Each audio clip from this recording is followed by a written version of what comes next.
Olá, crianças do quarto ano. Eu sou a professora Giovana Rocha e nós vamos ter aula nesse momento de história, certo? E nós vamos falar hoje um pouco sobre os esquimós, né? Quem já não sonhou um dia em morar em iglus? Eu fico me perguntando, aquelas casinhas de gelo, como será que dá para morar lá? Vocês também têm essa curiosidade? Como será que os esquimós vivem? Como será viver em regiões geladas? E nós vamos ter a oportunidade de estudar agora um pouco sobre eles, sobre os esquimós, certo? Vamos iniciar a nossa aula. As pesquisas de historiadores e arqueólogos levantam algumas teorias que buscam explicar como os humanos chegaram à América, que é o que nós estamos estudando, certo? Entre as teorias de migração para a América, a mais aceita é a trajetória de grupos que saíram da Ásia. Segundo essa teoria, os seres humanos teriam atravessado a atual Rússia para o atual Alasca, por meio do Estreito de Bering, há cerca de 14 mil anos. Durante as glaciações, o nível do mar estava baixo e congelado, formando caminhos entre os continentes pelos quais se podiam caminhar. Então, nessa época, o nível do mar estava baixo e tinha a possibilidade de se formar caminhos. Por isso que tinham como os seres humanos caminhar, se deslocar nessas regiões.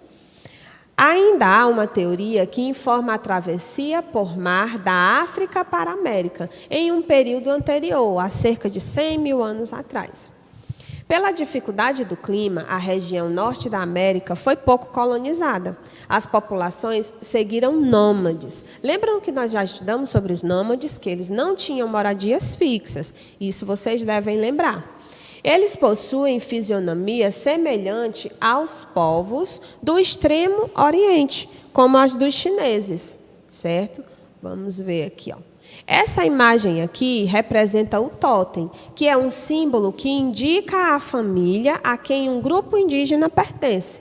Olha como ela é bem colorida, bem bonita, né? Então, ela representava o símbolo de qual grupo aquela família pertencia, certo?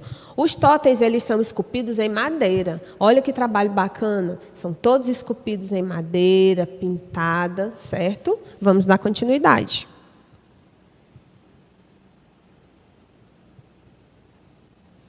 Olha aqui a imagem que nós temos de alguns inuits. Vocês podem perceber os traços físicos deles, como nós falamos, que remetem aos povos do Oriente. Então, pelas roupas, vocês observam que eles vivem em regiões muito geladas. São os inuits, ou como mais popularmente conhecido por nós, como os esquimós. Tá certo? Vamos continuar.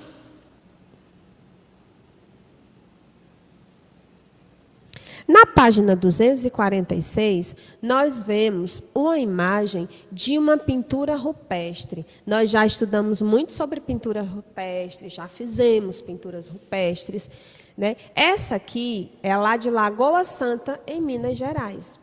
No Brasil, há sítios arqueológicos. Será que há no Brasil sítios arqueológicos? Claro que sim, a tia Giovana já havia até explicado para vocês isso, né? A resposta é sim. Um desses sítios é o de Lagoa Santa, lá em Minas Gerais.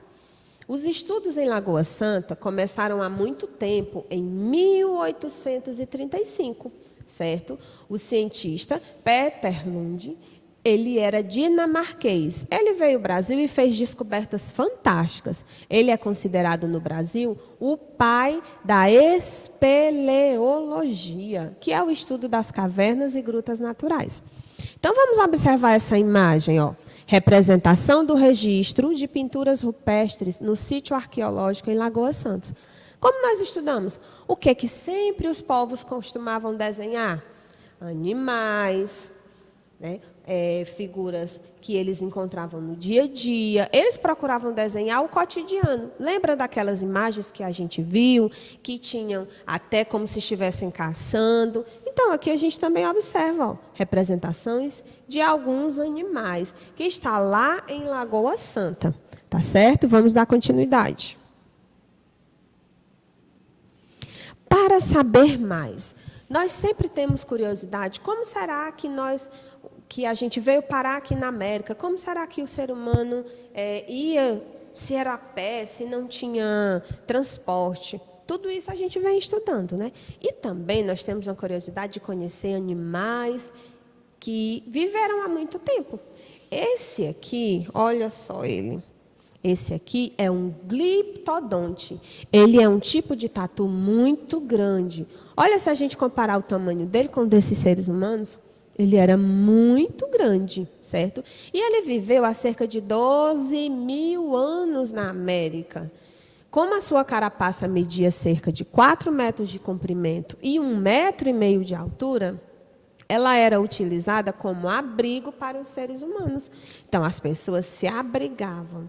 Olha só, vocês já conheciam ele? Eu ainda não conhecia, estou vendo agora. O gliptodonte. Ele era enorme, né? Vamos dar continuidade. Na página 247, quem lembra desse símbolozinho? Com certeza vocês irão lembrar. É a nossa realidade aumentada. Vocês vão abrir essa página 247, vão ver a animação que tem nessa realidade aumentada e depois, na próxima aula, nós vamos conversar sobre ela. Eu vou deixar vocês curiosos. O que será que tem nessa realidade aumentada? Que tal a gente descobrir juntos? Conto com vocês, tá certo? Atualmente, na área de Lagoa Santa, há cerca de 100 sítios arqueológicos. O arqueólogo Walter Neves realiza pesquisas nessa região. Olha, se a gente observar esse mapa aqui, lembra da legenda? Abrigos, deixa a tia pegar aqui o livro para ver, aqui a legenda.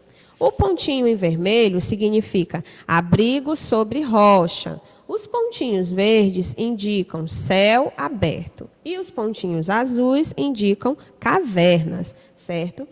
Esse aí, onde está apontando esse quadrinho aqui, é o local onde foi encontrado o fóssil de Luísa, o mais antigo do Brasil. Vocês lembram da Luísa? Lembra que nós fizemos uma pesquisa sobre ela? Quem era mesmo a Luísa? Como ela surgiu? Eu espero que vocês lembrem, porque nós trabalhamos isso aí. Então, aqui tem a leitura do mapa, certo? Vamos dar continuidade. Vocês observem com calma esse mapa. Vocês já sabem fazer a leitura do mapa. Tem a realidade aumentada e tem aqui a nossa seção Conheça Quem É. Sempre vem personalidades para que vocês conheçam. Olha ele. Quem será ele? Vamos ver o que diz o nosso livro sobre ele. O Brasil é terra de grandes pesquisadores e esse aí é o Walter Neves, um pesquisador, certo? Ele é um deles. Esse arqueólogo e antropólogo é considerado o pai de Luzia, a mulher mais antiga do Brasil. Os vestígios arqueológicos de Luzia foram encontrados em Lagoa Santa, no estado de Minas Gerais, onde Walter continua suas pesquisas. Ele também é responsável pela elaboração da teoria do povoamento da América, que defende a chegada de 2 levas migratórias há cerca de 14 mil anos. Então, esse cara ele é o considerado pai da Luzia. Mas como assim, tia? Pai de uma mulher que viveu há muito tempo. O pai aqui entra no sentido figurado. Ele foi o responsável por descobrir, Nós sabemos que aquelas imagens que a gente vai ver daqui a pouco, e que vocês já viram também, não é uma imagem real, é uma imagem criada. Só que eles estudam muito e todas essas criações são feitas com bases científicas, certo? Então, ele não é o pai de verdade da Luísa, mas ele é considerado, tá bom? Vamos continuar.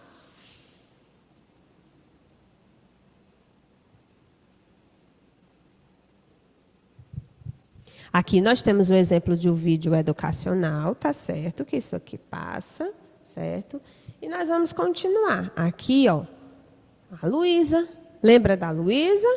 Olha ela. Então, tia, aquele cara lá era pai da Luísa. Lembra, ele é considerado. Vamos ver aqui com a lupa na mão. Sempre que tem com a lupa na mão, vocês vão descobrir algo. Certo? Luzia, o fóssil humano mais antigo do Brasil, viveu há 12 mil anos. Seu fóssil foi encontrado em Lagoa Santa, em Minas Gerais. Em 2018, um grande incêndio no Museu Nacional do Rio de Janeiro, onde estava armazenado o fóssil. Lembra do incêndio que aconteceu? Eu até comentei com vocês que muitas obras de arte se perderam. Olha, há pouco tempo atrás, em 2018, certo? Essa imagem aqui ao lado é uma reconstituição do rosto de Luzia. E aí tem uma pergunta. Por que será que lhe foram atribuídos a pele negra e os cabelos crespos? Por que será que a Luzia aqui não é loira, dos olhos azuis, do cabelo liso? Por que será?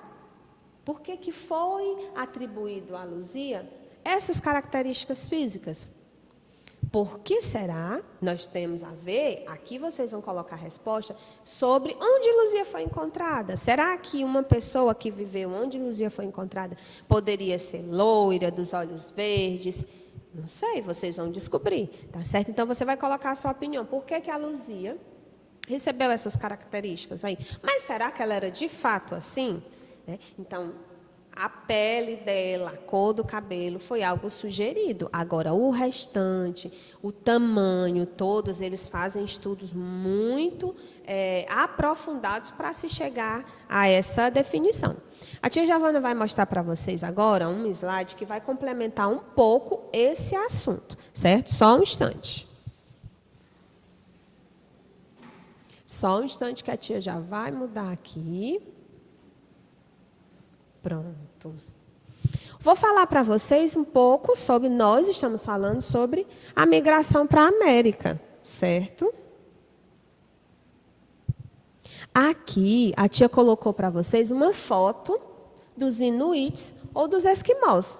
Eles vivem na América do Norte e possuem traços do Extremo Oriente. Olha os olhinhos deles puxados.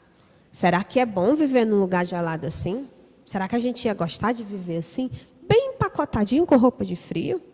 Eles devem gostar, porque aparentemente eles estão felizes. Lagoa Santa, em Minas Gerais. Olha lá as nossas pinturas rupestres que a gente já vem estudando. Animais, pessoas, certo? Isso aqui são representação do registro de pinturas rupestres, lá no sítio arqueológico em Lagoa Santa, em Minas Gerais. Tia, mas só tem Minas Gerais? Não, mas é porque em Minas Gerais foi encontrado muitas pinturas rupestres. Então, vocês vão ouvir falar muito lá de Lagoa Santa. Olha lá os desenhos. Muito bacana os desenhos deles, né? Vamos continuar. Aqui eu trouxe uma foto mais aproximada dele, o temível Gliptodonte. Ele era o quê? Que animal era ele? Quem lembra? Muito bem, um tatu. Ele era uma espécie de tatu gigante, de cerca de 4 metros de comprimento. A tia Giovana, para chegar perto dele, ia ter que suar. E 1,5 metro de altura. Ele era utilizado como abrigo pelos seres humanos. Então, 1,5 metro de altura e 4 metros de comprimento. Olha só lá ele. Essa imagem está bacana dele, né? Continuando. Temos aqui de novo a nossa famosa Luzia, o fóssil mais antigo achado no Brasil. Vocês lembram que foram os arqueólogos que encontraram, que fizeram estudos, que chegaram a essa aparência dela, certo? A descendência a qual Luzia pertencia não sobreviveu no continente americano. E que causas para isso ainda são incertas. No entanto, a descendência do grupo da segunda migração sobreviveu. Por isso, os indígenas têm traços semelhantes aos termos Oriente. Eu tenho aqui uma informaçãozinha para passar para vocês, para a gente finalizar, certo? Que diz o seguinte: as pesquisas sobre populações pré-históricas no Brasil têm se tornado muito intensas. A arqueologia tem buscado comprovar a presença do homem há pelo menos cerca de 50.000 anos. E dentre esses vestígios, quem lembra quais são os vestígios que podem ser encontrados? Figuras rupestres, figuras que os humanos desenhavam do seu cotidiano, de animais, de plantas, ou até mesmo de formas geométricas, certo? A reconstituição para chegar a uma possível imagem da Luzia, consiste em estudos minuciosos, certo? Realizados em laboratório. Luzia foi medido e comparado com outros crânios que foram encontrados. E daí consegue-se chegar a essa possível imagem dela, certo? Então, eu espero que vocês tenham gostado dessa aula. Nós vamos finalizar aqui, nesse momento, voltando a dizer, qualquer dúvida que vocês tiverem, como é que vocês vão entrar em contato? Pelo grupo de WhatsApp, que vocês já sabem, já estão procurando a tia Giovana, já sabem como fazer. Releiam junto com os pais de vocês ou as meninas do reforço todo esse assunto. Eu sei que é um assunto meio complicado, como vocês sempre dizem. Ah, tia, história é difícil. História não é difícil, é só você botar a cabecinha para funcionar, se concentrar, que com certeza vocês vão saber fazer. Na próxima aula, eu queria ver as respostas de vocês. Que tal vocês mandarem para mim a resposta lá da atividade que a tia Giovana deixou? Mandem para mim, perguntem, façam essa interação que vocês sempre estão acostumados. Aqui na sala de aula não é a mesma sem vocês, mas nem por isso nós vamos deixar de estudar e vamos deixar de aprender. Então, eu conto com vocês aqui na próxima aula. Se Deus quiser, nós vamos estar juntos. Qualquer dúvida, chama a tia Giovana, pede o papai ou a mamãe para mandar a dúvida que a gente explica. Então, fiquem todos com Deus e até a próxima aula, se Deus quiser.